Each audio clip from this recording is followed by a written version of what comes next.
welcome to this video. Right now, if you scroll your feed or listen to any tech analyst, literally everyone is obsessed with chatbots, AI essays, and digital art, right? We're all glued to our screens wondering if some massive language model in the cloud is going to eventually steal our desk jobs. But here's the hard, unavoidable truth straight from our source material today. That obsession, it's a deliberate structural distraction. While we're all hyper-focused on our glowing screens, an elite network of tech conglomerates is quietly engineering something way more massive, and honestly, way more permanent out in the physical world. Let's dive right into the silent coup of physical labor.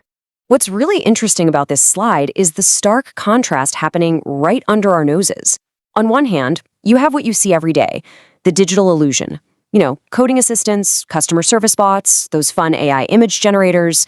It feels localized, like just another software update in an office building.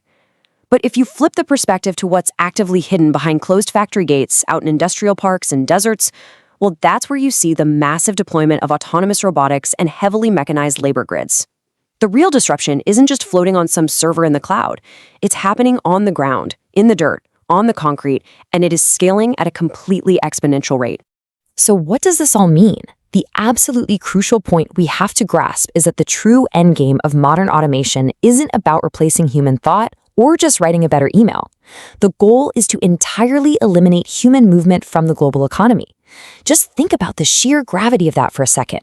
The physical labor force, the people handling the distribution of goods, sorting raw materials, unloading ships, they are actively being phased out. This isn't just a tech upgrade. It's about systematically turning human physical labor, which has literally been the foundation of the working class for centuries, into an entirely obsolete commodity. Section 1. Inside the warehouse fortress. To really wrap our heads around this, we have to put down the digital apps and step inside these massive, machine-optimized fulfillment megacenters that are currently powering global commerce.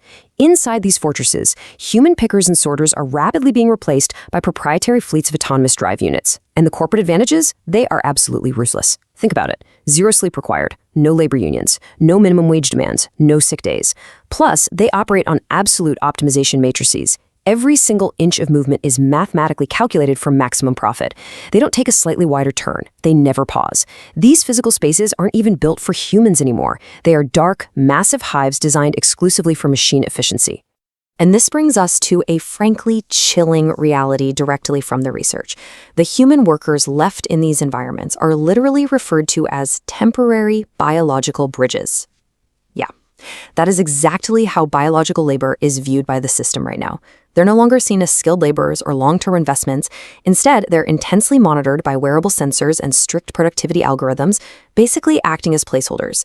With every step they take, they're actively training the machines, bridging the gap just until the cost of fully automated physical machinery drops low enough to phase them out entirely. It's a calculated countdown, ticking away shift by shift. Okay, let's dive into this next part. Section 2. The Kinetic Software Cartel.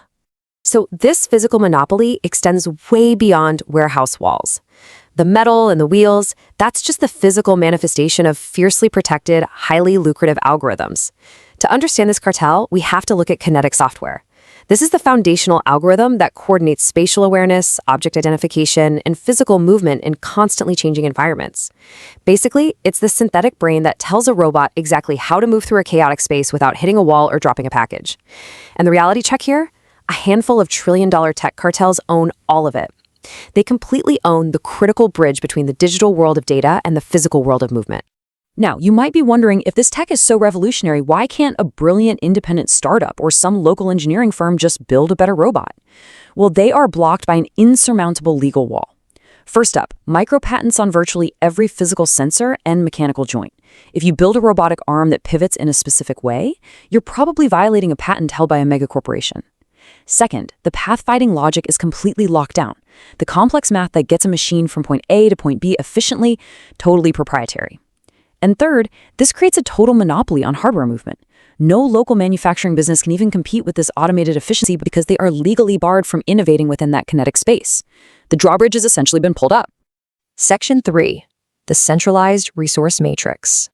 And this brilliantly illustrates the end game. This structural integration results in complete market dominance. When the physical supply chain is fully integrated by corporate monopolies, the control of physical movement is entirely dominated by a centralized subscription matrix, leaving a tiny 1% fraction for anyone else. The independent local economy just shrinks away into almost nothing.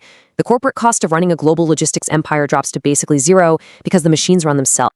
By centralizing all this automated physical distribution, these corporate entities are crowning themselves as the ultimate gatekeepers of reality. Private executives, not elected officials, not local governments, get to decide exactly which goods move. They dictate how fast things get delivered, where infrastructure is prioritized, and most terrifyingly, they get to decide who gets completely shut out of the supply web. If your business or even your entire city isn't part of their optimized network, you just don't get the resources. It's absolute, unchecked logistical power over the physical world.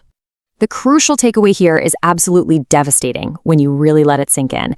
Human labor is permanently stripped of its economic value. Throughout history, if you had nothing else, you could at least trade your physical labor, your ability to lift, move, and build things for a wage. But without local manufacturing, without a logistics footprint, and without independent livelihoods, billions of people risk being turned into a permanent underclass. An underclass entirely dependent on whatever resources that centralized network chooses to distribute. It is a massive, quiet restructuring of human autonomy, happening right now while we're all distracted. Moving on to Section 4, the locked physical grid. Mainstream loves to debate the philosophical threat of AI.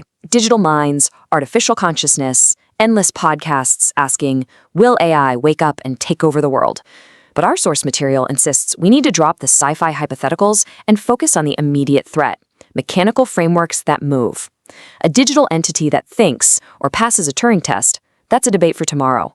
But a proprietary mechanical framework scaling out of warehouses and onto our streets to handle all our physical goods, that is a dangerous structural reality happening today.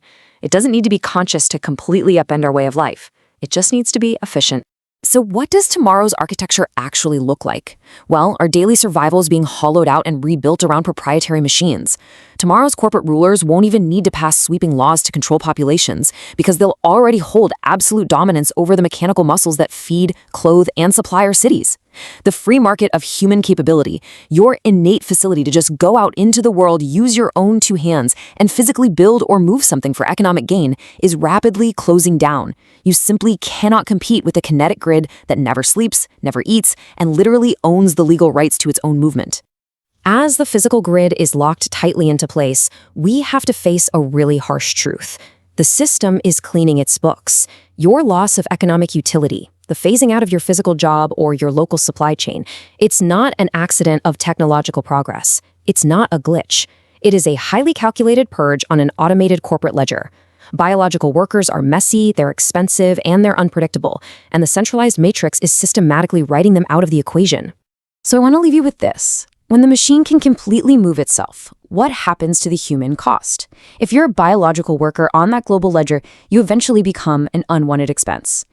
Really think about that question, because the implications are going to touch every single aspect of our future.